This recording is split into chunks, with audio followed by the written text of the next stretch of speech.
Vamos lá, galera, voltamos aí. Tivemos um problema aqui no microfone, mas já foi trocado o microfone. Para isso existe a equipe técnica, né, para mexer aqui com os equipamentos do Estúdio Aulas.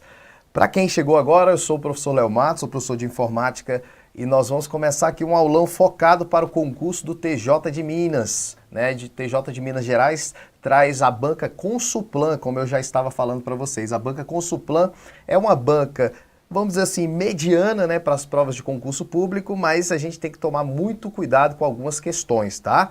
Então, a gente teve um atraso inicial aí também, porque eu sou professor do curso de um curso presencial aqui em Brasília e nós estávamos nesse curso de tribunal, né, até meio-dia, então até chegar aqui no estúdio também a gente teve um atraso. E o atraso também por causa do equipamento técnico aí que deu uma falha no microfone. Mas agora já estamos de volta. Vamos lá, vamos fazer a primeira questão. Para fazer a primeira questão, vamos dar uma olhadinha lá no slide. Para fazer a primeira questão, a gente tem que fazer o que primeiro? Aprender alguns conceitos básicos sobre o nosso computador. Então veja bem, gente, lá no edital de vocês falam sobre conceitos básicos a respeito do computador de vocês, a respeito da parte de hardware. Então vamos aqui para alguns elementos básicos antes de resolver a primeira questão. Todo computador tem que ter o que a gente chama de processador, né? O processador é o que a gente chama de CPU, né? CPU é o mesmo que o CP, que quer dizer Unidade Central de Processamento. Então, CPU, UCP, vocês vão lembrar que é o mesmo que processador, Unidade Central de Processamento. Central de Processamento. O processador, ele tem qual função no computador? Aí você vai falar, professor, processar. Exato, processar. Mas processar quer dizer o quê? Interpretar, calcular, executar as instruções, os programas. Em resumo, gente, para a nossa prova de concurso, você tem que lembrar que o processador é responsável por executar os comandos e executar os programas, executar as instruções e executar os comandos que vocês dão para o computador, tá? Então, o processador é exatamente o mesmo que o CP ou CPU. Agora, gente, juntamente com o processador, nós temos uma memória que é chamada de memória principal, tá? A memória principal é o que vocês conhecem como memória RAM, tá? Memória principal é a memória RAM do nosso computador. E a função dessa memória é armazenar os programas que estão sendo executados pelo processador. Como é que funciona isso? Vocês sabem que nosso computador tem o que a gente chama de HD. O HD é o disco rígido. A função do HD é armazenar os programas permanentemente. Então, a função do HD é armazenar os programas e nossos arquivos permanentemente. Só que quando a gente quando a gente executa o programa, o HD envia as instruções do programa para a memória principal RAM.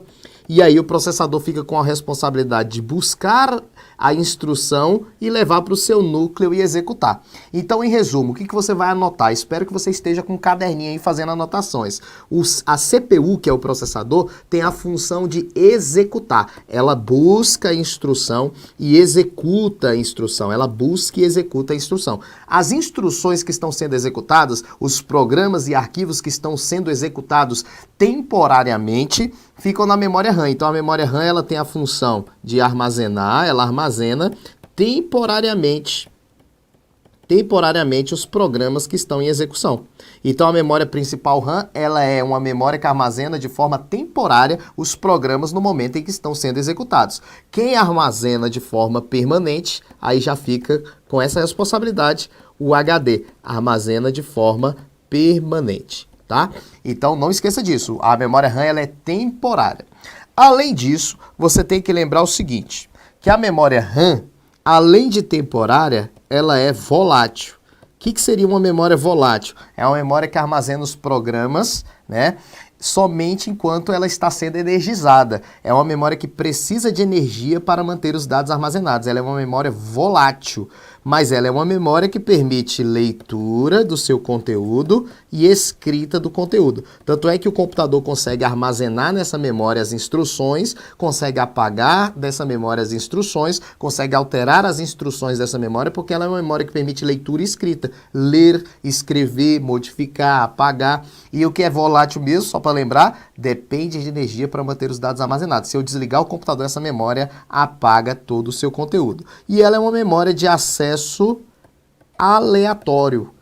acesso randômico, acesso aleatório. Ela pode ser acessada de qualquer posição dela, a qualquer momento e a qualquer hora. Não é sequencial, né? A sequencial seria uma memória que armazenaria de forma sequencial, como eu estou fazendo aqui, e uma memória que, para ler o E aqui, teria que também passar por toda a memória para pegar o E. Isso aqui é uma memória sequencial.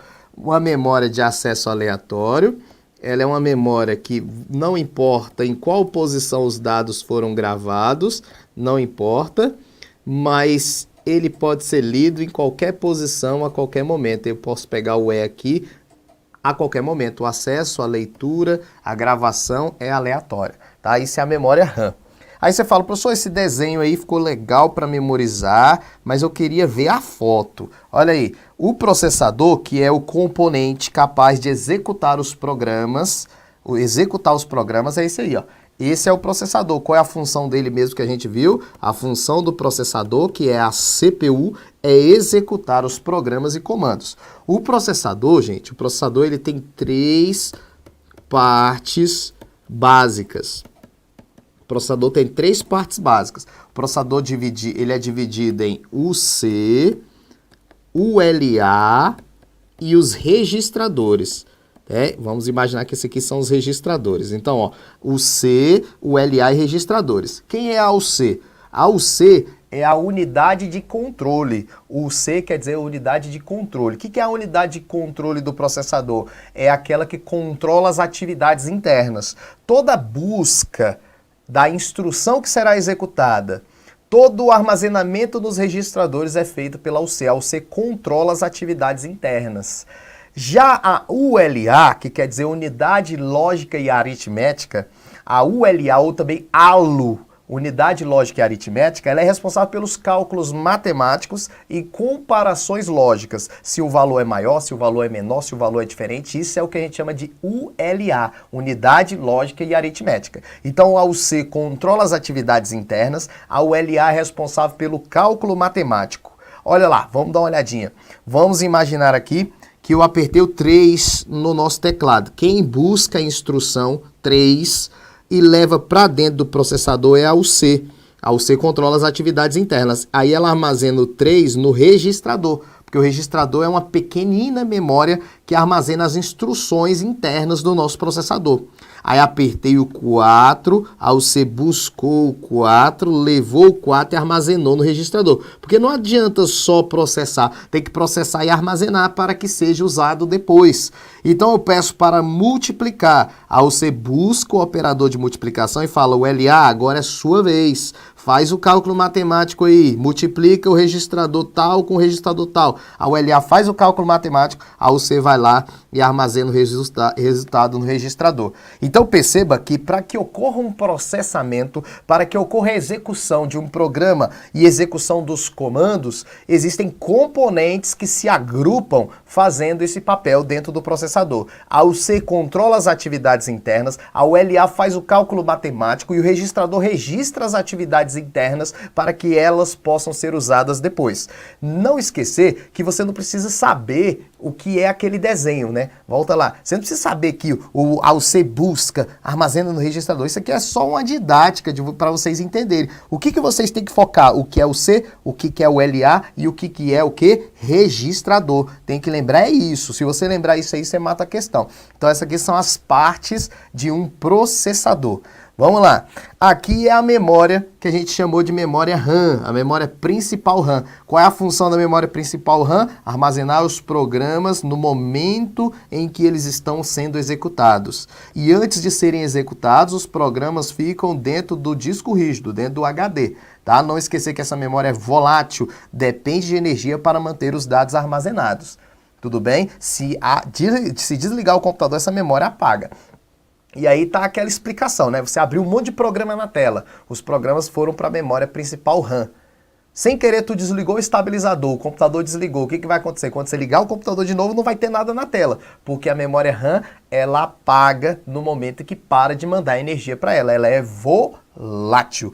Volta lá na tela. E se os programas não estão mais na RAM, não quer dizer que você perdeu os programas, porque eles ficam no disco rígido. Esse aqui é o HD, ó, no disco rígido, esse aqui é o HD. O HD, gente, é uma memória muito antiga, né? O HD é uma memória muito antiga, que aos poucos vai sendo substituído pelo SSD.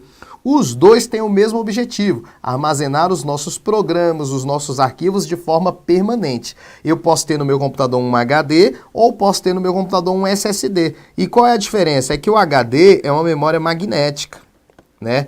O HD é uma memória magnética. Ela é uma memória lenta, mecânica, né? Mecânica é uma memória muito lenta, uma memória que perde, por exemplo, as memórias eletrônicas. E o HD, a única coisa boa do HD, a única coisa que ainda sustenta ele no mercado é sua capacidade de armazenamento. É o seu custo-benefício de armazenamento.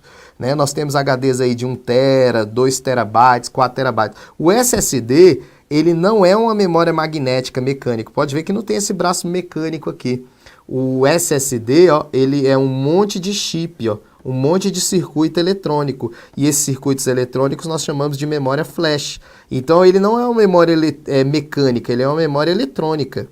É uma memória eletrônica. E aí é mais rápido, mais econômico em questão de energia, né? É mais resistente a impactos, porque o braço mecânico não é resistente a impacto, né? Qualquer coisinha estraga o HD. Então o SSD também não faz barulho, o HD faz barulho, porque é uma memória mecânica. Então o SSD, o que a gente encontra hoje de SSD de 1 TB é muito caro. Né? Então é muito difícil você encontrar SSD de 2 TB, 4 TB, porque é muito caro.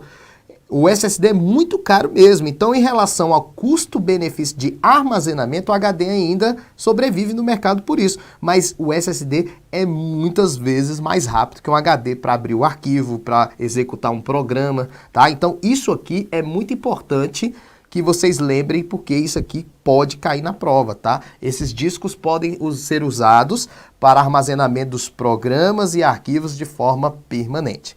Agora, aí você deve estar pensando, professor, como é que são montados todos esses componentes no meu computador? Qual o lugar que eu coloco o processador? Qual o lugar que eu coloco memória? O HD? Como é que eles trabalham em conjunto? Porque todos são instalados diretamente ou indiretamente no lugar que a gente chama de placa-mãe. Dá uma olhadinha. A placa-mãe é essa placa aí de circuitos eletrônicos que você encaixa todos os componentes aí. Aqui vai o processador, no soquete do processador. Aqui vão os pentes de memória RAM, né? Aqui vai HD também, nós temos o lugar de colocar HD, né? Nós temos vários lugares aqui para encaixar os componentes diretamente ou indiretamente, tá? Então essa aí é a placa-mãe. Agora vamos para a questão.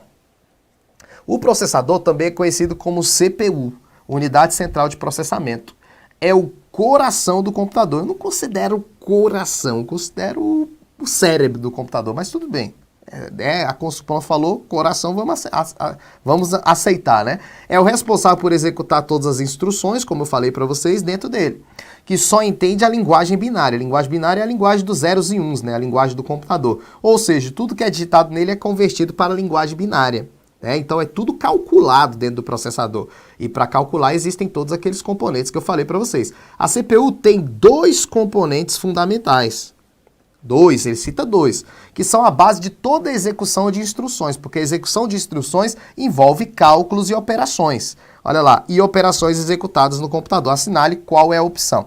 Então ele não fala, se você analisar, ele não fala dos 3 componentes, ele fala de 2 principais. Não quer dizer que não tenha outros componentes. Ele está falando que existem 2 principais. E se a gente for analisar, quem são os 2 principais? O C, que controla as atividades internas, né? A UC, a unidade de controle, que na questão ele chamou de seção de controle.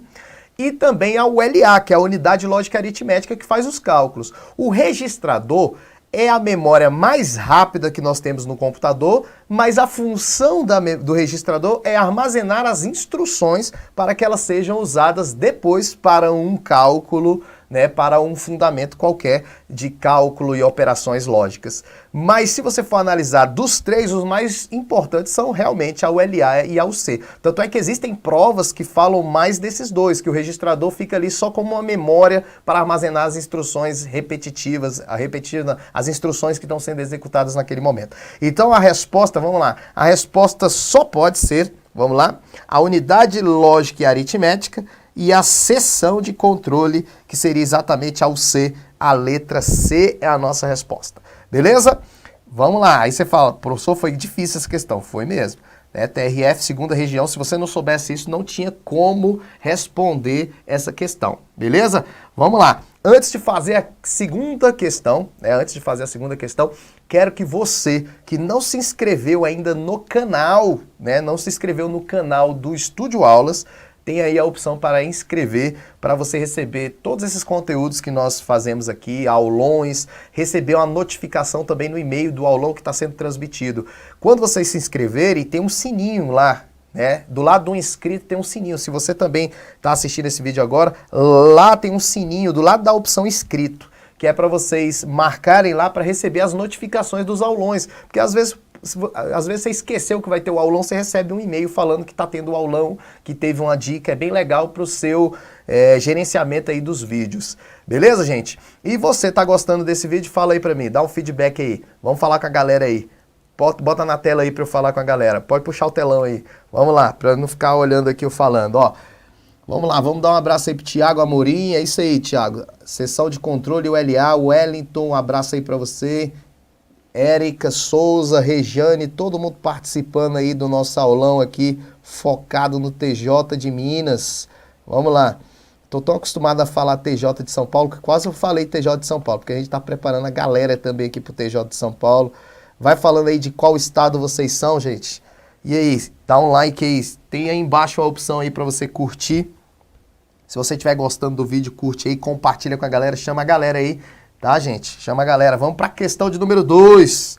Questão de número 2, a gente já tem também a resposta. Olha lá. Considere as afirmativas sobre a memória RAM. Vamos lá. A memória RAM armazena os dados de forma permanente. Errado. A memória RAM armazena os dados de forma temporária, porque além de temporária, ela é volátil.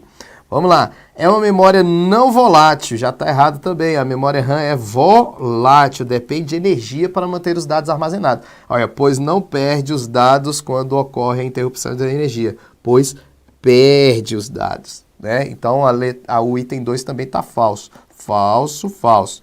É utilizada pelo processador. Claro, o processador busca as instruções na RAM para serem executadas, para armazenar os dados que estão sendo utilizados no processamento. Essa é a verdadeira. Então, o item 1 falso, falso e o item 3 verdadeiro. Olha lá, o item 1 e 2 está falso, o item 3 está verdadeiro, então a resposta é a letra C. Item 3. A galera aí já falou de qual estado é, ó. Júnior Pinheiro, um abraço aí de Roraima. Né, a Maria Silva aí da Ceilândia, do Distrito Federal, Jussiane da Bahia, Melquisedeque, Belém do Pará. Legal, galera, é isso aí, vamos participar. Eu gosto muito dessas participações aí, porque vocês estão estudando realmente com conteúdo de qualidade aí no Estúdio Aulas. É isso aí, ó. Raquel Lino, Rio de Janeiro. Beleza. Então a galera toda aí participando. Todo mundo vai fazer o concurso do TJ de Minas ou tá aproveitando já para outro concurso? É isso aí, galera. Vamos lá. Vamos ver a questão de número 3. Vamos lá. A questão de número 3 vai falar sobre protocolos de correio eletrônico. Então, antes de fazer a questão 3, vamos fazer o seguinte, vamos pedir uma tela branca aqui. Olha lá. Quando a gente trabalha com serviço de correio eletrônico, ele funciona da seguinte maneira. Serviço de correio eletrônico. Lembrando que o serviço de correio eletrônico ele é o mais antigo da internet, né? O serviço mais antigo da internet é o serviço de correio eletrônico. E aí no serviço de correio eletrônico existe o papel do cliente de correio eletrônico, que é o programa que você usa no computador para enviar e receber e-mail, e existe o papel do servidor de correio eletrônico, né? Então existe o servidor e existe o cliente. Quando você envia um e-mail, você está se comunicando com o seu servidor. para enviar um e-mail. E quando você recebe o e-mail, você está se comunicando com o servidor para receber o e-mail. Então, o cliente de correio eletrônico, que pode ser o Outlook, o Thunderbird da Fundação Mozilla, o programa cliente de correio eletrônico, se comunica com o servidor tanto no envio quanto no recebimento. Então, ele se comunica para enviar e para receber, o servidor de correio eletrônico. Beleza? Quando há uma comunicação na internet, gente, sempre tem que usar protocolos. Protocolos são regras de comunicação. Então, toda vez que tem uma comunicação entre dois, existe um protocolo, uma regra para que eles possam se comunicar. É como se fosse um idioma, né? Duas pessoas vão se comunicar, elas têm que falar o mesmo idioma. Então, é assim também no serviço de correio eletrônico. Existe um padrão de comunicação. Vamos lá, quem são os protocolos de correio eletrônico? Você tem que lembrar que os protocolos de correio eletrônico são esses aqui, ó. POP, IMAP e SMTP. Então, você lembrando desses três protocolos aqui, você mata as questões de protocolo de correio eletrônico. O POP, ele é um protocolo para recebimento de e-mail, então ele sabe todas as regras, todos os padrões para o recebimento. O IMAP também é para recebimento de correio eletrônico.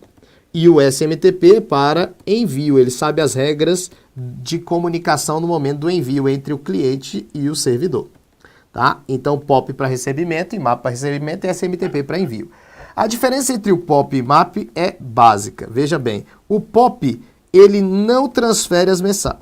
Calma aí. O POP transfere as mensagens e o IMAP não transfere as mensagens. Então, o POP transfere as mensagens.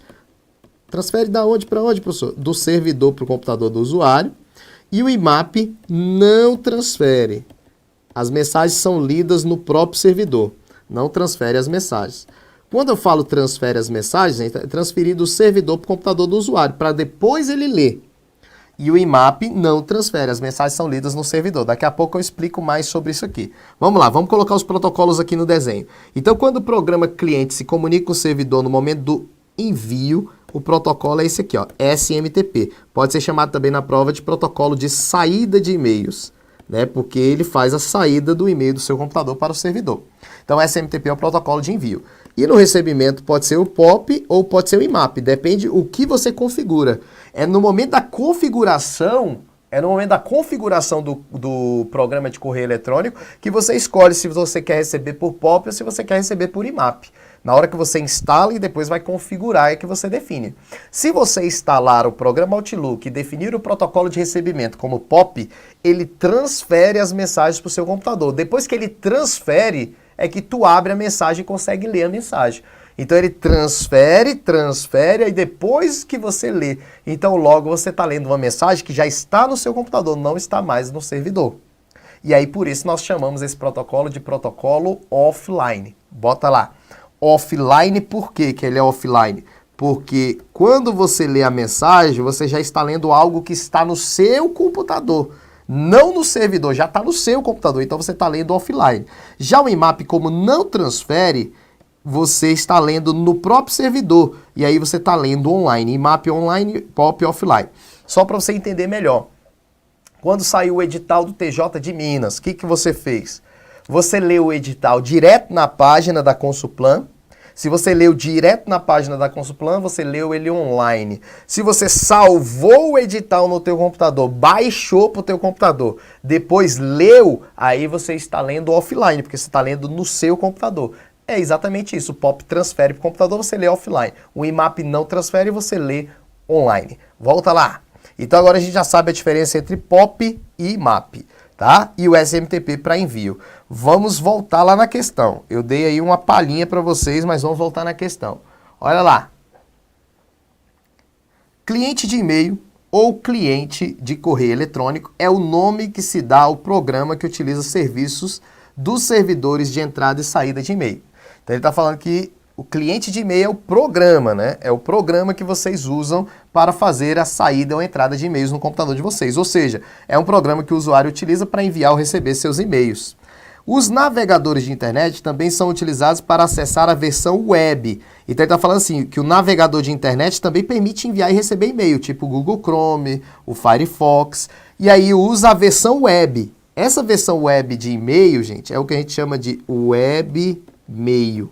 Webmail é quando você usa uma interface da web para enviar e-mail, ou seja, uma página. Gmail, Hotmail, Yahoo, quando tem uma página que você não precisa instalar o programa e nem configurar o programa, você está usando o webmail. Aí ele fala, ó, do e-mail ou chamado também webmail. Nem todos os provedores desse serviço têm a versão web, nem todos os provedores têm versão web, tá bom? Geralmente são grandes empresas de tecnologia como Microsoft, que tem o Hotmail, Google, né, Yahoo, entre várias outras que tem. No correio eletrônico, um servidor de envio é o responsável por enviar para a internet todas as mensagens de e-mail que os usuários desejam. Esse servidor também recebe o nome de. Aí você fala, professor, ele está perguntando o nome do servidor e não do protocolo? Exato. É aí que entra a ideia que também é importante para a prova. Não para essas provas de marcar, né, as de múltipla escolha, mas você tem que tomar cuidado muito nas assertivas que você tem que definir se é certo ou errado. Preste atenção, se existe um servidor e o servidor é responsável pelo envio, ele pode ser chamado de servidor SMTP, exatamente porque o protocolo SMTP é usado para enviar o e-mail. Se você tem um servidor de recebimento de e-mail, ele pode ser chamado de servidor POP, quando configurado com o protocolo POP, e servidor IMAP, quando ele é configurado com o protocolo IMAP. Então, chamar protocolo, chamar servidor, vai depender do contexto da questão. Então, na questão aí, como era de múltipla escolha, ficou tranquilo, que bastava você entender que se ele está falando que é responsável por enviar e-mail, com certeza a resposta é a letra C, SMTP. Tá bom? Então, não esqueça disso. SMTP é o responsável pelo envio do e-mail, o servidor SMTP usa o protocolo SMTP. Vamos lá para a questão de número 4. Vamos lá. Em sistemas de gerenciamento de conta de correio eletrônico, assinale o protocolo que deve ser configurado para o recebimento de mensagens. Gente, recebimento de mensagens, claro, vocês já sabem. Qual é o recebimento de mensagem? Vamos definir cada um? POP3 é a resposta, claro. Recebimento de mensagem. Professor, e esse 3? É só a versão, tá bom? É só a versão. Pode ser POP na hora da prova, pode ser POP3, que nem o IMAP. O IMAP pode cair também como IMAP 4. FTP, gente, é um protocolo de transferência de arquivo. Então, se cair na prova, FTP é usado no serviço de transferência de arquivos. Vamos anotar. É muito bom que vocês sempre peguem um caderninho para fazer essas anotações, que vocês saem com muito conteúdo de um aulão desse, ó. HTTP, acesso a páginas. Acesso a páginas. É o serviço que a gente chama de web, né? O serviço de acesso à página. É ele que transfere as páginas do servidor para o nosso computador, né? É ele que transfere do servidor para o nosso computador, fazendo o download da página. Esse aqui é o envio de e-mail, como a gente já viu.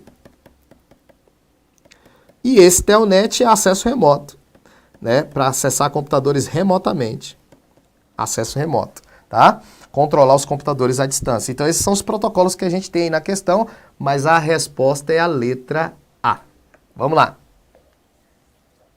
A internet pode ser considerada uma rede de várias redes, ou seja, um conjunto de várias redes, por serem interligados por vários roteadores que fazem com que os computadores em qualquer parte do mundo sejam conectados às grandes redes.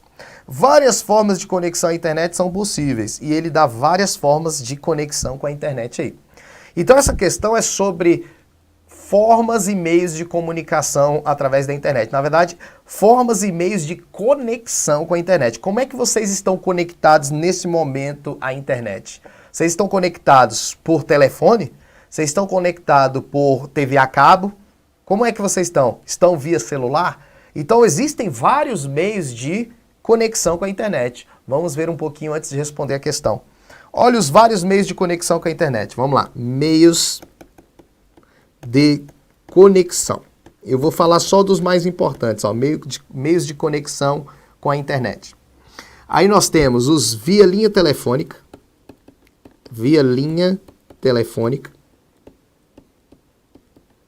meio de comunicação antigo, que nós chamávamos de dial-up, que é a antiga internet discada. E nós temos a ADSL, que é o que a gente chama de banda larga via linha telefônica, já que tem uma alta taxa de transferência. Conexão muito lenta, dial-up antiga, lembra da conexão antiga discada? Lembra? Para conexão era terrível, né? Aquele barulhinho. Tem gente aí que nunca nem viu a conexão dial-up, a galera novinha aí. Quem já viu conexão dial-up? Participa aí. Discada. Quem já participou, quem já usou conexão discada aí? Participa aí. E a ADSL é uma conexão via linha telefônica banda larga, né? A ADSL, além da novidade de trazer uma maior velocidade, né, um maior tráfego, uma maior taxa de transferência, a ADSL trouxe exatamente aquela possibilidade de falar ao telefone e ao mesmo tempo estar conectado à internet, né? Porque a discada, se você tivesse no telefone ocupado, você não usava a internet, porque era um canal só, né? E a ADSL você trabalha com 2 canais, a multiplexação de dados. Volta lá, vamos lá. Multiplexação de dados, ou seja, multiplexação de dados, transmissão de voz e dados ao mesmo tempo. E lá na discada era o mesmo canal de voz usado para conexão à internet. Então lá, se você conectasse à internet, não podia falar no telefone. Na ADSL, devido à multiplexação de dados, olha que palavra charmosa, transmite voz e dados ao mesmo tempo, né? Então veja bem, via linha telefônica, vamos lá, nós temos via TV, vamos botar aqui, via cabo, vamos dizer assim, via TV a cabo, pronto. Via TV a cabo, que é a conexão que a gente chama de cable modem, também é banda larga, tá, gente? Então quem conecta via TV a cabo está usando a conexão chamada de cable modem. E nós temos também a conexão via energia elétrica. Aí você fala, via energia elétrica, professor? É, via energia elétrica. Os dados, em vez de trafegar pela linha telefônica, via cabos da TV por assinatura, vai pela rede elétrica. E aí nós temos a PLC/BPL. É uma conexão banda larga via rede elétrica. E aí nós também temos as conexões via telefonia móvel. Vamos lá, vamos dar uma palhinha, via celular, via telefonia móvel. Vocês conhecem duas, vocês conhecem a 3G e a 4G, só que nós temos outras que nós vamos colocar. Isso aqui não é 36 não, viu? Deixa eu apagar aqui. A galera vai pensar que é um 6, né? Olha lá, 3G, 4G, olha lá. Pronto, o G ficou melhor agora. Mas vamos lá, vamos mostrar um pouquinho.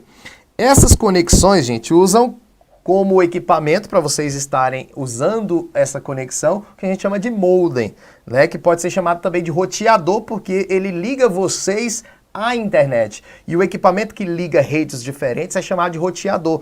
Então o modem, que é o equipamento que te liga à internet, usa esses meios de comunicação, olha lá. Usa esses meios de conexão. Esse aqui é um modem, ó, por exemplo, ó, um modem PLC. Esse é um modem PLC. Esse aqui é um modem ADSL e esse é um modem, um cable modem, né? Um modem de TV a cabo, tá? Não esquecer também que as conexões via internet, né? As conexões via internet não, né? As conexões via telefonia móvel, via celular, nós temos a GPRS, a EDGE, a 3G e a 4G. Ou seja, se você analisar aí que você entende, ó, 1, 2, aí 3, 4, ó. São as gerações, ó, tá vendo? E o que evoluiu? Evoluiu em taxa de transferência, estabilidade, né? Todas usam a forma de comunicação via rádio, isso aqui é uma antena, é um dos receptores aí das telefonias móveis, né? Móveis. Então tá aí, ó, GPRS, EDGE, 3G e 4G são conexões via telefonia celular, é a evolução da conexão via telefonia celular. Então agora a gente já está preparado para responder a questão, beleza? Vai respondendo essa aí, ó. Vai lendo aí o primeiro item, o segundo item, enquanto eu vou bebendo água. E aí, galera, tá gostando da aula? Beleza, galera. Vamos fazer esse Tribunal de Justiça aí. e matar essas questões de informática. A Consulplan é tranquila, tranquila, tranquila. Só que de vez em quando vem umas questões assim, difíceis, que você tem que saber. Quando eu digo tranquilo, quer dizer que não se compara a um ESAF da vida, a uma Fundação Carlos Chagas, mas a Consulplan de vez em quando ela faz umas questões bem difíceis. Vamos lá. Participa aí, galera, compartilha esse vídeo. Se você ainda não se inscreveu no canal do Estúdio Aulas, tá aí. Se inscreva no canal do Estúdio Aulas. Durante a semana, nós vamos continuar com essa semana 0800, tá? Continuar com essa semana 0800. Temos aula quarta-feira, no mesmo horário, 13 às 14 horas, com o professor Diego Amorim. E na sexta-feira, nós temos o professor Lucas Gonçalves com interpretação de texto.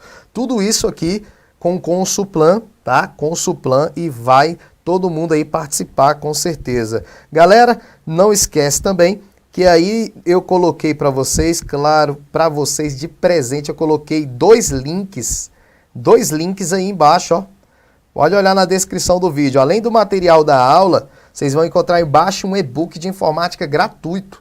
É um e-book de cinco questões, né? 5 questões que você não pode mais errar em prova de concurso. Esse e-book está aí embaixo, um link gratuito, só baixar aí na descrição desse vídeo. E outra coisa também que não pode esquecer é que... Vamos lá, deixa eu beber uma água aqui primeiro, gente.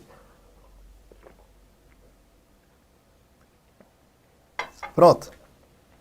Eita, agora que eu bebi uma água, depois do aulão presencial, nem engoli nenhuma comidinha ainda. Mas vamos lá. Deixa eu limpar aqui.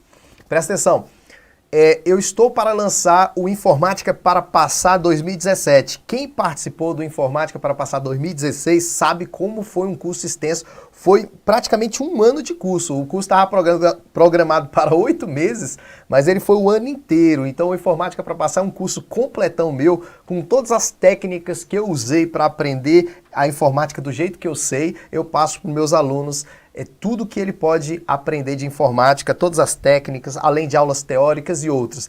Mas o super lançamento do Informática para Passar 2017 vai ser dia 7 de julho. E você está convidado para participar, para ver o que é realmente o Informática para Passar, qual é a proposta. E vai ter sorteio, aulão, dicas, vai ser bem interessante. O link está aí embaixo também para participar do super lançamento do Informática para Passar. Beleza? E aí, responder a questão, bota na tela para a galera de novo. E aí, o que ficou aí? O item 1, falso, item 2, verdadeiro, como é que ficou aí? Vamos lá. Olha a questão 5, item 1.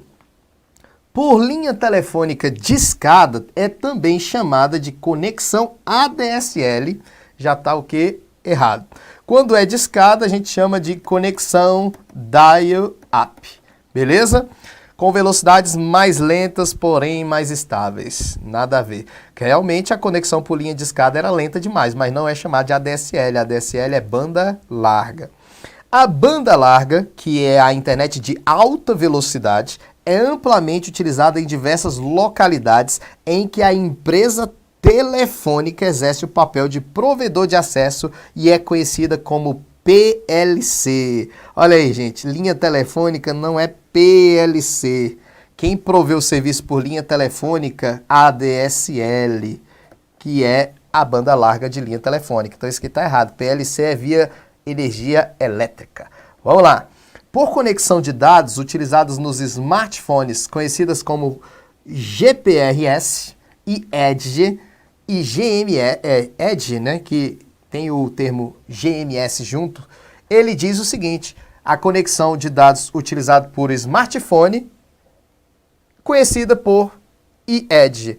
Então, GPRS e EDGE são conexões por dados via smartphone, via telefone celular? Sim, correto. E poderia ser qual? Qual foi a evolução? A evolução foi GPRS, depois EDGE, depois 3G, depois 4G. Né? Foi evoluindo o tráfego e a estabilidade do serviço. Tá correto. Via satélite, né? Via satélite, a conexão via internet pode ser via satélite, e é uma alternativa para as localidades que não possuem outro tipo de acesso. Mas esse sistema é normalmente muito caro e sua velocidade é muito boa. O grande problema é sua instabilidade. Esse item está correto também. Vê, gente, conexão via satélite é cara, Sim, cara. Tem uma velocidade boa? Tem. Algumas empresas usam conexão via satélite. O grande problema é a sua instabilidade. Correto. Por que a instabilidade? Porque qualquer intempérie, ou seja, se tiver um mau tempo, né, pode prejudicar a conexão via satélite, tá?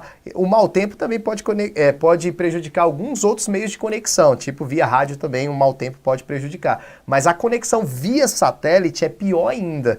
Então a gente tem um exemplo claro. Existem algumas TVs por assinatura via satélite.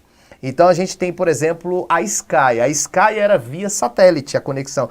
Qualquer chuva, qualquer problema de intempérie, qualquer, né, mau tempo, problema de chuva, às vezes até vento, algo do tipo, fazia com que a conexão da Sky caísse naquele momento que você estava quase vendo o final do filme. Aí vai e cai. Ou então na hora que o seu time vai fazer o gol, aí a porra do negócio vai e para de funcionar. É ou não é? Então a Sky começou a trabalhar com a conexão 4G, exatamente para diminuir o problema, né? Já que a 4G trabalha com conexão via rádio, tudo bem? Então, voltando lá na questão, a questão está correta, tudo bem? Então, ficou o item 3 e o item 4, ficou a letra D, as afirmativas corretas. Então, foi uma questão difícil? Foi uma questão difícil. Se você não estudasse esses itens aqui, quase ninguém estuda conexão via internet, você não ia acertar essa questão da Consulpan. Beleza? Beleza. Vamos para a próxima questão. Questão de número 6. Malware é a combinação das palavras inglesas malicious e software, ou seja, programas maliciosos. É um termo genérico que abrange todos os tipos de programas desenvolvidos com o intuito de executar ações danosas e atividades maliciosas em um computador. Códigos maliciosos podem causar danos com alterações e roubo de informações do usuário infectado. São muitas vezes usados como intermediários para a prática de golpes aos usuários desavisados. De acordo com o exposto, relacione adequadamente as definições e aos respectivos malwares. Então ele me dá aqui, ó, várias definições e ele quer que a gente marque a resposta. Eu vou fazer o seguinte, vamos lá, vamos falar de alguns programas maliciosos. Vamos lá. Alguns programas maliciosos que podem cair. Malware são programas maliciosos. A primeira coisa é diferenciar vírus de worms. Vocês têm que saber a diferença entre vírus e os worms. Os vírus são programas que infectam, então é uma analogia ao seu nome. Então, sempre que falar vírus, você vai lembrar do vírus orgânico, né? O vírus orgânico ou o vírus biológico. Por que que ele recebe esse nome, esse programa malicioso? Porque ele infectam arquivos e programas. A expressão mais técnica é se torna parte dos arquivos e parte dos programas, ou seja, necessita de hospedeiro. Necessita de hospedeiro. Tem que lembrar disso, que o vírus necessita de um arquivo para ele entrar dentro. Ou seja, os arquivos do seu computador estão aqui, ó. Olha lá, os arquivos estão aqui no teu computador, um monte de arquivo. Aí o vírus faz o quê? O vírus vem aqui, ó, e fica dentro do arquivo. Beleza? Infecta o arquivo, se torna parte do arquivo. Aí quando você executar esse arquivo aqui, ele se multiplica, se propaga para outros arquivos. Então o vírus ele pode se multiplicar sim de arquivo para arquivo e quando você executa o arquivo infectado. Tá? Não vai achando que o vírus não pode se multiplicar. Pode, mas ele precisa da execução explicitada do usuário. Tá? Os worms são outros programas maliciosos, são conhecidos como os vermes. E por que a analogia a verme? É só você imaginar. O que acontece com um menino que está com verme na barriga? O que acontece com a barriga dele? Na verdade não é um menino, mas a barriga do menino. Aí você vai falar, professor, verme, chato, nojento. Calma, presta atenção. O que acontece com a barriga do menino? Cresce a barriga. Por quê? Porque os vermes estão se multiplicando dentro da barriga dele. Ou seja, está se propagando. Uma vez no presencial eu perguntei, por que a barriga do menino cresce quando está com verme? Aí o menino foi, levantou a mão, é porque o verme cresce. Eu falei, caramba, hein? Olha o tamanho do verme na barriga. Não é o verme cresce. O verme vai se multiplicando, né? E na criança acontece mais vezes porque o sistema imunológico da criança é vulnerável.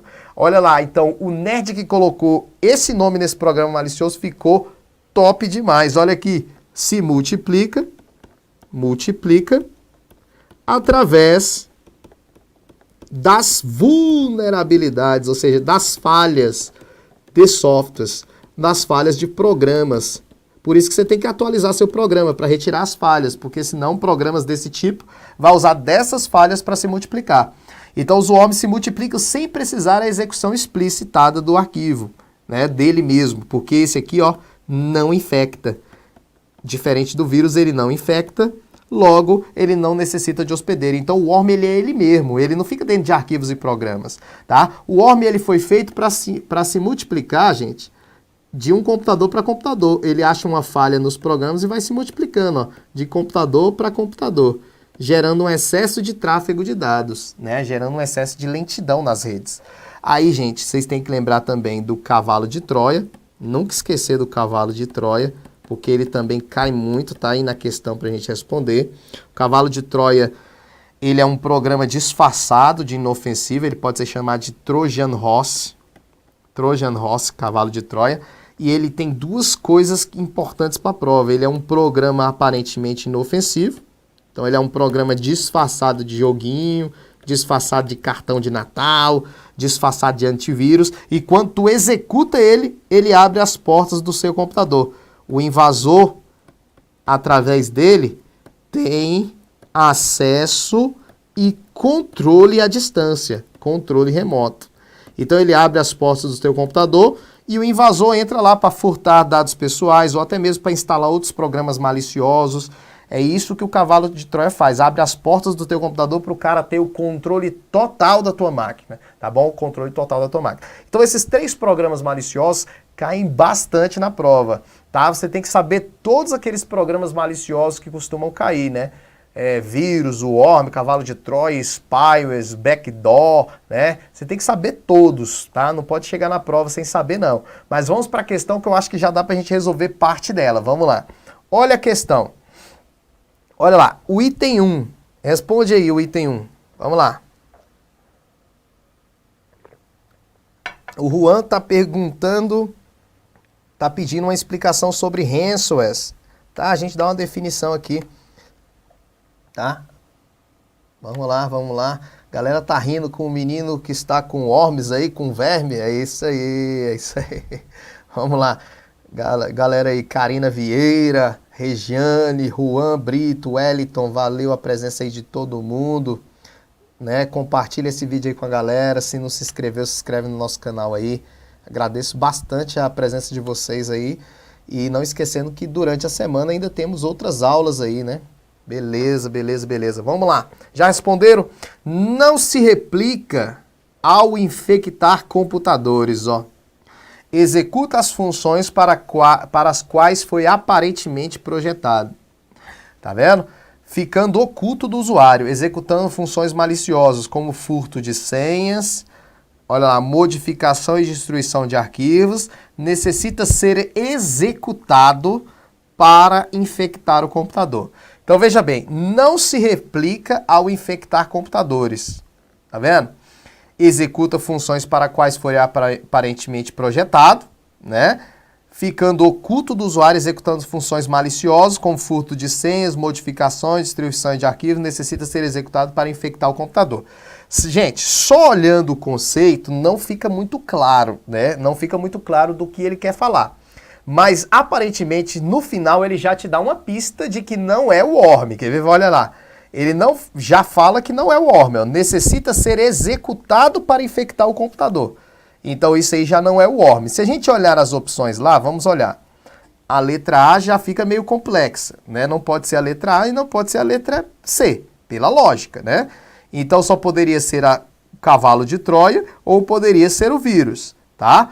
Mas vamos lá, quando ele fala, vamos voltar lá, é um programa malicioso que infecta, o que dá uma pista de ser um cavalo de Troia? Quando ele fala assim, ó, é um programa malicioso que infecta um arquivo que... Opa, vamos voltar mais, ó. Não se replica ao infectar computadores, executa as funções para as quais foi aparentemente projetado, ficando oculto do usuário, executando funções maliciosas como furto de senhas, destruição de arquivo, modificação. Pode ser o vírus e pode ser o cavalo de Troia também. Aí você vai falar, professor, o vírus? Por que o vírus? Porque o vírus... ele precisa ser executado. Então, o final ele diz que precisa ser executado.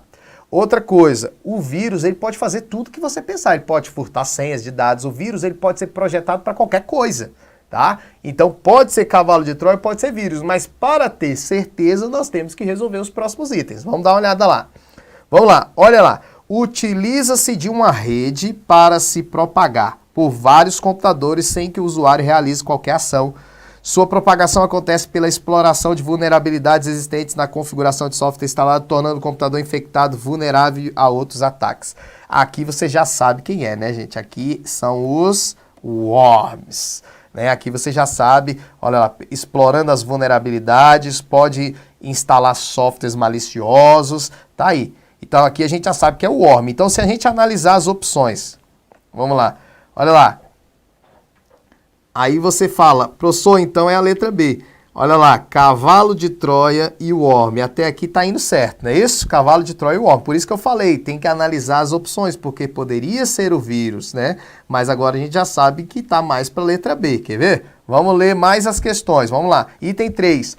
É um programa malicioso que infecta a máquina hospedeira, anexando uma cópia de si mesmos aos arquivos ou programas.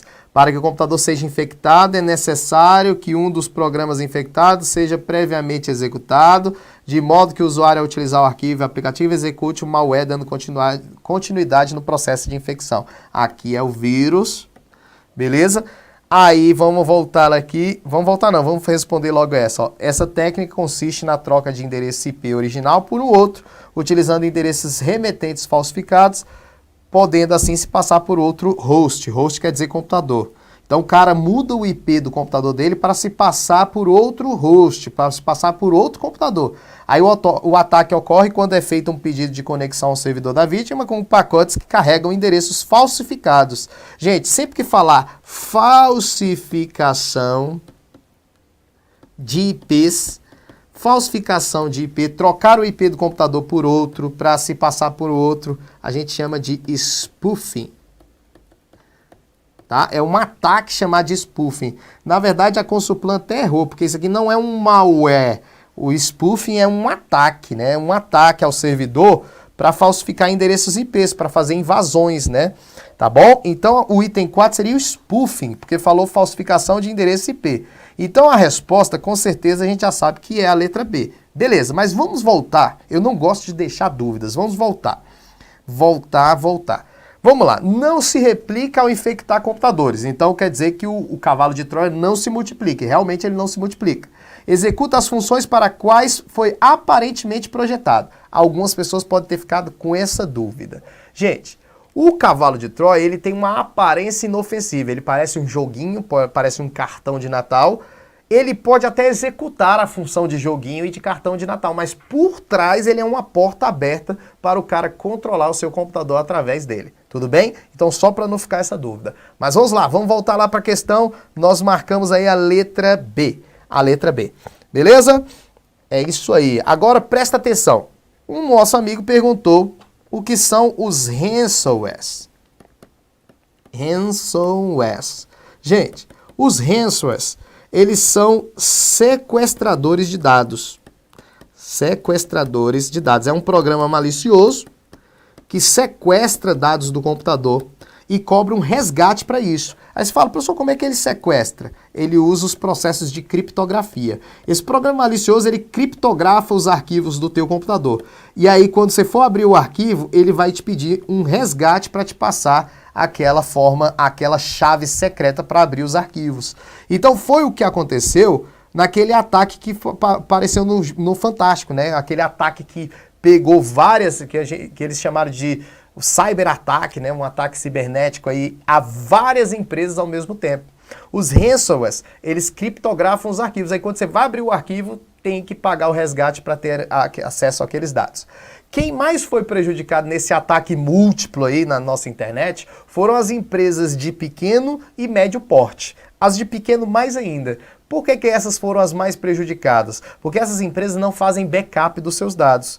E aí acaba que não consegue pagar o que os caras pediram e não consegue seus dados e tem que fechar, porque uma empresa sem os seus dados de cliente, sem os seus dados de fornecedor, vai ter que fechar a empresa. E se tivesse o backup, como as empresas grandes fazem backup, bastava excluir todos aqueles arquivos que foram infectados com ransomware e trazer os arquivos do backup de volta, né? Então, muitas empresas foram prejudicadas por não seguir uma política de segurança correta e nem boas práticas, tá bom? Mas vamos voltar lá. Vamos lá para a questão de número 7. Veja bem, antes de fazer a 7, preste atenção. O arquivo vírus, ele é um arquivo infectado, não é isso? O vírus infecta os arquivos. Na minha concepção e na minha humilde opinião, o vírus ele é muito mais chato do que o worm. Porque o worm, se tu achar ele e excluir, acaba o problema ali. Porque ele é o próprio arquivo. Já o vírus não, ele infecta os arquivos. E aí ele fica dentro dos arquivos. E aí as pessoas passam um antivírus no computador e o antivírus acusa um monte de arquivo infectado por vírus. Qual é a atitude da pessoa? Mandar excluir. Ela manda excluir e esquece que o vírus está infectando arquivos do computador dela. Se ela excluir, ela apaga arquivos importantes, às vezes até para o sistema operacional, e o computador para de funcionar corretamente. Então a melhor prática não é excluir, é colocar o vírus em quarentena para ele ficar trancado o código malicioso para ele não se propagar para outros arquivos, tudo bem? Que é o que a questão diz, olha lá. Ao realizar a verificação por meio de um antivírus, o usuário detectou a presença de um vírus no seu computador. Foi orientado por um amigo a não excluir o arquivo infectado de imediato, mas sim isolá-lo em uma área sem a execução de suas funções por um determinado período de tempo. Tal recurso é conhecido como letra D, quarentena. Vamos para a questão de número 8. Vamos lá, questão de número 8. Um recurso gráfico interessante no Windows 7 é o Flip 3D, utilizado para alternar entre múltiplas janelas no sistema operacional. O atalho utilizado no teclado para ativar o Flip 3D é qual? Vê, gente, eu creio que a maioria de vocês já conhece, né? Alternar entre janelas. Alternar entre janelas usando o teclado pode ser Alt mais Tab, pode ser Alt mais a tecla ESC e pode ser a tecla Windows mais Tab. Então eu posso usar essa tecla aqui, a tecla com a logomarca do Windows, mais a tecla Tab, que é a tecla WinKey. A gente chama essa tecla de WinKey, WinKey ou Windows, tá? Alt Tab alterna entre janelas assim, ó. Vou dar um Alt Tab aqui, ó, alternar entre janelas sem flip, ó. Tá vendo? Eu tô alternando entre janelas, ó, sem flip não, desculpa, com flip. O flip é esse que aparece no meio da tela, ó. Alt Tab com flip. Agora o Alt ESC, ó, alterna entre janelas sem flip. Tá vendo? Alt Tab, você tem que lembrar então que o Alt Tab é uma alternância entre janelas. Vamos pegar uma caneta azul aqui. Com flip. Alt ESC sem flip. E o WinKey mais Tab com flip 3D, que é a resposta da questão aqui, ó. Vamos lá, tecla logomarca do Windows mais Tab. A resposta é a letra D. Olha o que é o Flip 3D, gente, ó. O Flip 3D, deixa eu completar aqui a letra. Vamos lá. O Flip 3D é esse flip aqui, ó. Olha lá. Um flip 3 dimensões. Esse flip, ele só foi até o Windows 7. Até o Windows 7 tem Flip 3D. Depois do Windows 7 veio o Windows 8. O Windows 8 não tem Flip 3D. E o Windows 10 também não tem Flip 3D. O Windows 10, essa tecla logomarca do Windows mais Tab tem uma outra função. Se atente à questão da prova. Se for o Windows 7, é o Windows mais Tab Flip 3D. Agora, se for o Windows 10, o Windows mais Tab abre essa tela aí. Olha a tela. Abre o gerenciador de área de trabalhos. Aqui, por exemplo, está no Windows 10 trabalhando com várias áreas de trabalho. Ó, várias áreas de trabalho. Aqui tem a opção para adicionar desktop. O Windows 10 tem essa novidade de múltiplas áreas de trabalho. Eu posso trabalhar com várias áreas de trabalho ao mesmo tempo. Tá? E qual é a tecla para chegar nessa tela aí de gerenciamento de área de trabalho? A tecla Windows mais a tecla Tab. Tá? Então no Windows 10 toma cuidado que abre o gerenciador de área de trabalho, que a gente chama de Snap View. Tá? Snap View é isso aqui. Snap View. Beleza? Ok? Vamos para a próxima tela aí. Vamos lá, questão de número 9. Vamos lá, questão de número 9, questão de número 9. Beleza. Analise as seguintes afirmativas sobre as funções da ferramenta Excel. Né? Ou seja, ele me dá várias funções aí do Excel para a gente aprender. Vamos lá. Ele fala, a função soma é utilizada para somar todos os valores às células especificadas por um determinado critério ou condição. Veja, a função soma, gente, ele funciona dessa maneira, ó, soma A1 até A4. Então, quando ele coloca a soma de A1 até A4,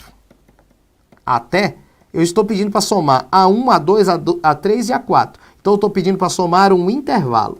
Essa função, ela só pede um argumento, que é o intervalo. Só isso.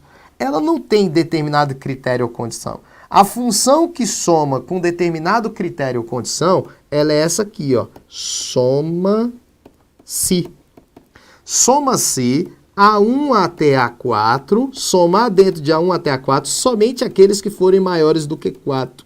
Aí sim, agora essa função ela tem o intervalo que vai ser somado e a condição para somar os valores dentro desse intervalo. Então aqui você está dizendo, Excel, somar dentro de A1 até A4 somente aqueles que forem maiores do que 4. Então aqui não seria soma, aqui seria soma-se, tá? Soma-se que seria a função, então esse item está errado. A função truncar arredonda um número até uma quantidade específica de dígitos. Truncar não serve para arredondar. A função que arredonda é essa aqui, ó, arrede. Aí você fala, professor, me mostra isso aí de novo. Vamos lá. Ó, essas duas funções servem para diminuir casas decimais. Nós temos uma função chamada de arrede e nós temos uma função chamada de truncar. Essas duas funções servem para diminuir casas decimais. A arrede, ela é uma função que pega um número que tem várias casas decimais e arredonda para um número de dígitos específico. Então aqui eu vou pedir para arredondar para um dígito. Sempre que cair essa função desse jeito, gente, a minha dica é esse final aqui, não é o número de casas decimais que vai tirar, e sim o número de casas decimais que vai ficar. Então eu estou pedindo para o Excel tirar as casas decimais e deixar somente com uma casa decimal. Porque se tivesse 2, aí tinha 2 casas decimais. 3 casas decimais.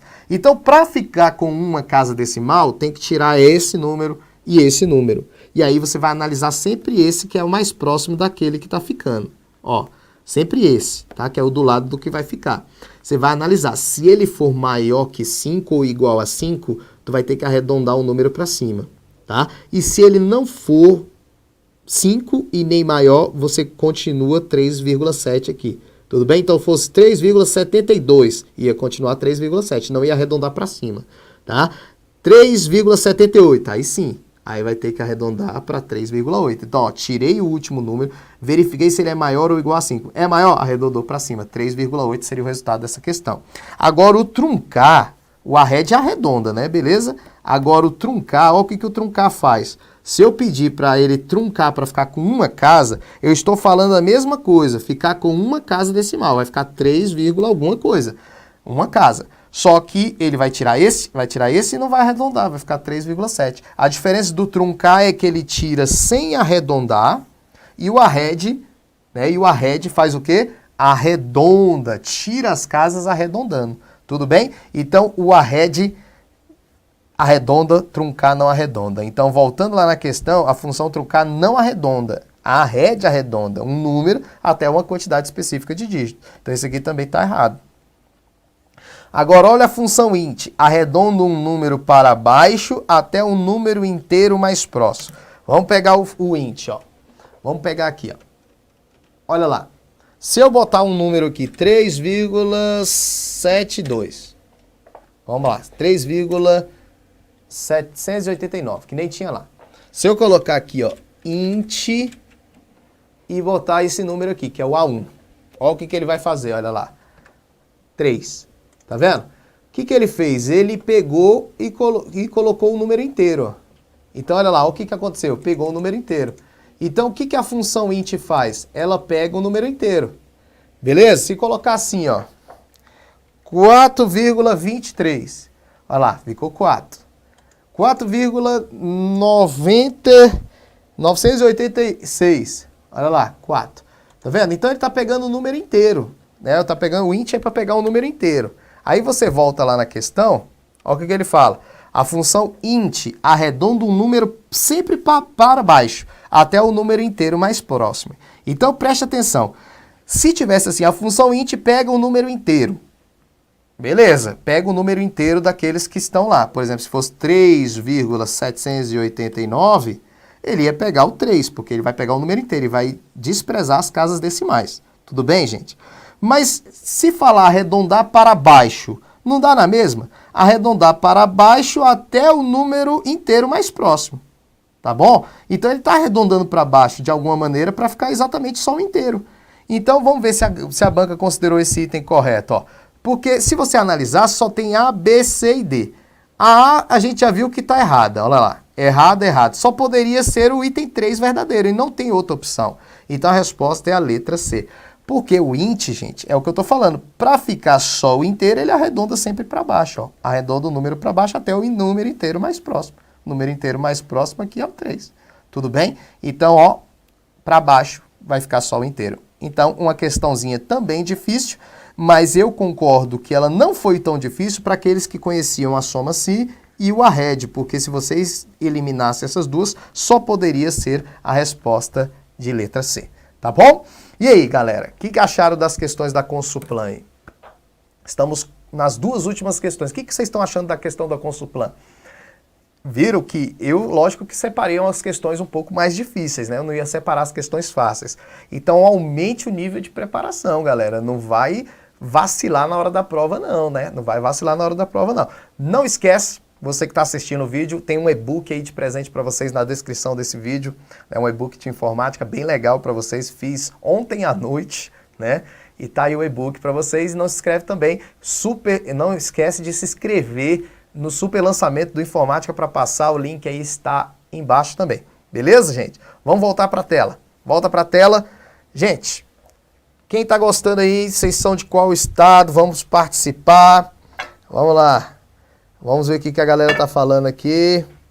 Não acabou não, galera. Ainda faltam duas questões. Érica, Tiago, abraço aí, Caio. Valeu, Elaine.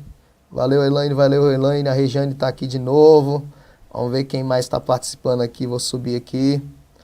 Vamos lá. Tem que revisar mesmo as fórmulas do Excel, Caio. Érica, Thalita. Thalita está falando aí dos regates. Regates. Onde eu li regates? Resgate.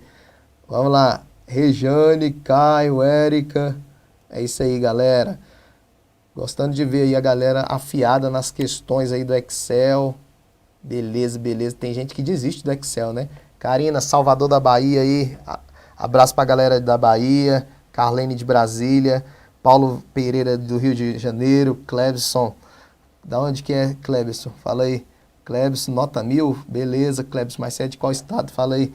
Caio, São Paulo. Kaique, São Paulo. É isso aí.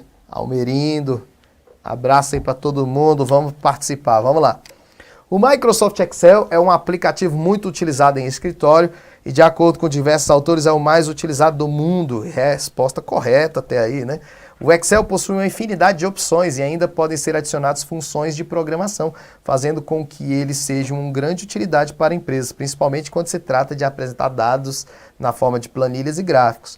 O Excel 2013 traz em sua composição uma grande quantidade de fórmulas prontas, com os mais variados usos. Uma dessas fórmulas conta, olha aí, vai falar agora, uma dessas fórmulas conta um número de células de um intervalo que atende a um determinado critério específico. Assinale a alternativa corretamente. Como eu falei para vocês, né, gente, ó. Veja, vamos fazer um exemplo aqui, ó. Perceba bem. Para responder essa questão, eu não vou explicar todas as funções que estão ali, porque não dá tempo, mas para responder essa questão, você tinha que saber essa função aqui, ó. Conte.se. Contar dentro de A1 até A5 para pegar todos os valores, somente aqueles que forem maiores do que 3. Tá? Então aqui eu estou pedindo, Excel, conta dentro desse intervalo, o primeiro argumento é o intervalo, quantas vezes aparece esse determinado valor aqui, esse critério. Então ele vai contar somente as células que contêm valores maiores do que 3, que é essa célula e essa célula que contém valores maiores do que 3, nenhuma dessas aqui. Então são quantas células? 2. Então é uma função quantitativa, é uma função que conta a quantidade de células de um intervalo. Professor, é obrigatório colocar essas aspas? Existem duas obrigatoriedades de usar aspas dentro de uma função. Quando for um texto, então, por exemplo, se tivesse aqui, contar quantas vezes a Maria aparece aqui dentro. Maria tem que estar entre aspas para que o Excel identifique Maria sendo um texto. Então, todo texto, né, toda string, esse termo pode cair, toda string, todo texto dentro de uma função do Excel tem que estar entre aspas. Beleza, e a outra obrigatoriedade é quando um símbolo lógico como esse maior aqui, como menor, como diferente, esse aqui é o símbolo do diferente, quando esses símbolos, maior, menor, diferente, maior, igual, menor, igual, tiverem do lado do ponto e vírgula, tem que estar entre aspas. Porque você vai dizer, Excel, esse valor não tem nada a ver com ponto e vírgula. Esse maior não tem nada a ver com ponto e vírgula. Então tem que colocar, se não colocar, dá erro. Você pode colocar só o 3 aqui? Sim, sem aspas. O 3 sem aspas, o 2 sem aspas, o 10 sem aspas. Mas se tiver o símbolo lógico do lado do ponto e vírgula, tem que colocar entre aspas. Então, existem essas duas obrigatoriedades. Aquela função que nós aprendemos, que é a soma-se, ela também pode ser aplicada aqui, mas em vez de contar, ela iria somar. Né? Então, aqui eu posso botar aqui, ó, somar dentro desse intervalo, né? Aqui intervalo, o primeiro argumento, ponto e vírgula, aqui o critério. Então, enquanto o de cima foi contar, contou aqui, deu 2, a de baixo vai somar 10 mais 5 vai dar 15.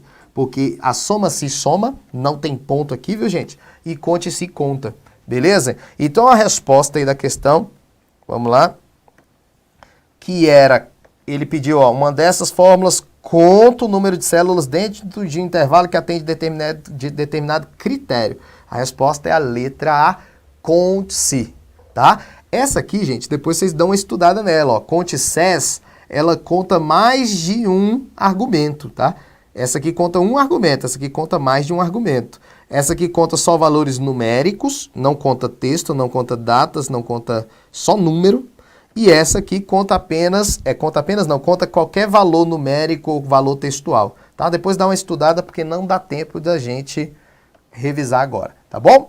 Vamos para a questão 11. As teclas de função que vão de até, como o próprio nome já diz, tem funções definidas dependendo de cada aplicativo que está sendo utilizado e podem ser utilizadas sozinhas, somente ou associadas com outras teclas, ampliando assim o seu leque de utilização.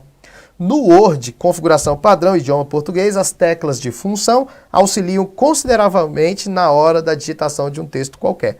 O Word possui um comando para revisão de ortografia e gramática, e o caminho é guia revisão, grupo revisão de texto, botão ortografia e gramática. Esse caminho também pode ser minimizado usando a tecla de função. A tecla de função para ortografia e gramática é a tecla F7. Nunca esquece, então, gente, que F7 é ortografia e gramática. Ortografia e gramática. E aí, eu sempre associo uma outra tecla a ela também, para não esquecer. Se caísse na prova assim, ó, Shift mais F7. Aí você fala, pô, F7 eu sei que é ortografia e gramática. Então, tem alguma coisa a ver com ortografia e gramática. Tem alguma coisa a ver com gramática. Olha lá, dicionário de sinônimos. Tá? Então, de cara, eu já sei que o dicionário de sinônimos, que vai me mostrar sinônimos de uma palavra, pode ser por Shift F7. Eu associo a gramática e lembro. Isso que eu faço para lembrar dessas duas teclas. F7, Shift F7. Beleza? Então, fica essa dica aí. Olha a questão 12. O Office 2013 é a versão mais nova do escritório. Aqui já não é mais o Office 2013, né? O Office 2016. Mas tudo bem. É a versão mais nova do suíte de aplicativos de escritório. Naquele tempo devia ser. É composto por vários aplicativos, sendo o Word e o Excel os mais conhecidos e muito utilizados em todo o mundo. No Word 2013, configuração padrão, os menus e barras de ferramentas foram substituídos por um conjunto de ferramentas chamado de faixa de opções. É que antes tinha menu arquivo, menu editar, menu exibir, menu ferramentas. Agora é guia, página inicial, guia inserir, aquilo tudo. Na edição de um texto no Word 2003, tem a opção de dividir a página em diversas colunas e assim editá-lo de acordo com o necessário. Qual é a faixa de opções que pertence ao comando colunas? Gente, colunas, vamos lá. Coluna tá na guia, olha lá, coluna tá na guia layout de página, tá? Aqui você vai falar, professor, layout por que no seu tá layout? Porque aqui eu estou usando o Office 2016. No Office 2016 é layout, mas no 2013 é layout de página, tá? E aí tem aqui a configuração da página, que tem as margens, a orientação do papel, o tamanho do papel e temos as colunas, tá? Então a resposta aí só poderia ser layout da página, lembrando que no Office 2016 eles agora chamam apenas de layout. Galera, chegou a hora de terminar. Terminamos nosso aulão aqui, a gente teve um atraso no início, mas graças a Deus deu tudo certo aí, deu para vocês pegarem muitas informações legais aí para a prova de vocês. Agradeço muito a presença de vocês que estiveram nesse evento aí durante essa 1 hora e alguns minutos aí de resolução de questões da Consulplan. E você que vai fazer o TJ de Minas, se quiser adquirir qualquer curso do Estúdio Aulas do TJ de Minas, olha o cupom que eles fizeram aí de presente para vocês, TJMG 20%. Inclusive tem meu curso de informática lá, já baseado na Consulplan, né? Já tem algumas aulas lá gravadas, tudinho, a gente está gravando de acordo com o que a banca pede, né? Então quem quiser adquirir tá lá, né? O curso em vídeo aulas lá no Estúdio Aulas. Beleza? Então, o cupom 20% de desconto. E não esquece de acompanhar as próximas aulas dessa semana 0800 para o TJ de Minas. Será quarta-feira e sexta-feira, tá bom? Fiquem ligados aí no mesmo horário e no mesmo canal aqui do YouTube, não é isso? Abraço para vocês e até a próxima vez que a gente se encontrar.